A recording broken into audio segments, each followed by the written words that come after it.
মাথায়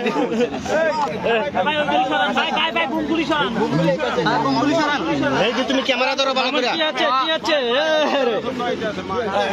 মামুনকে তার বাবা মা দুধ দিয়ে গোসল করে দিচ্ছে, মানে যেটাতে জেলখানা থেকে মনে হয় একটা পাপ মুক্ত করছে।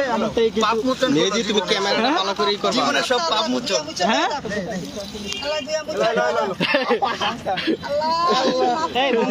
আচ্ছা এই মজা আছে তো দুধটা। হ্যাঁ মজা আছে। আন্টি এখন দেখতেছি আবার পানি দিচ্ছেন, এটা কোন কিসের পানি? সোনার উপর পানি দিয়ে পাপ মোচন করছে। যে আপনারা যাকে এতদিন প্রিন্স মামুন যাকে দেখতেন, তাকে কিন্তু আজকে নতুন আর প্রিন্স মামুনের জন্ম হলো মনে হচ্ছে নাকি? হ্যাঁ নাকি ওইটা আবার নেগেটিভলি নিবেন না। আমার বাবা মা বলেন আমরা আগে জানতাম যদি কোনো বিপদে থাকে তাহলে এই সোনার উপর পানি দিয়া দুধ দিয়া গোসল করে ঘর উড়াইলে বিপদে মানুষ।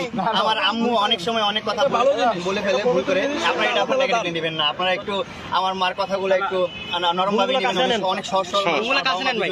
এই বুমগুলো কাছে নেন, বুমগুলো একটু দেন, বুমগুলো একটু কাছে। বুমগুলো দেখো, অনুমতিটা একটু শুনে একটু সাইডে রাখেন।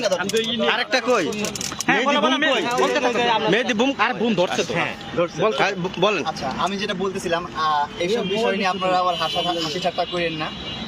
যা করতেছে আমার বাবা মা খুবই সহজ সরল একজন মানুষ। আমি একজন সহজ সরল পরিবারের সন্তান।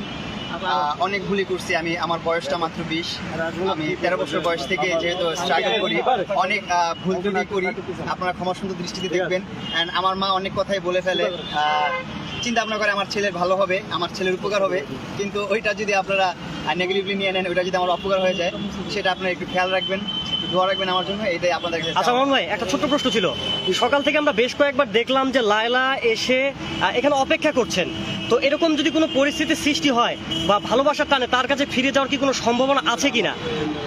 এই প্রসঙ্গ নিয়ে এখন আমি আর কথা বলতে চাচ্ছি না ভাইয়া। না, দেখলাম অনেকক্ষণ যাবত তিনি অপেক্ষা করছেন আপনার জন্য। Okay thank you Mamun. ধন্যবাদ। Thank you. আমার বাবার জন্য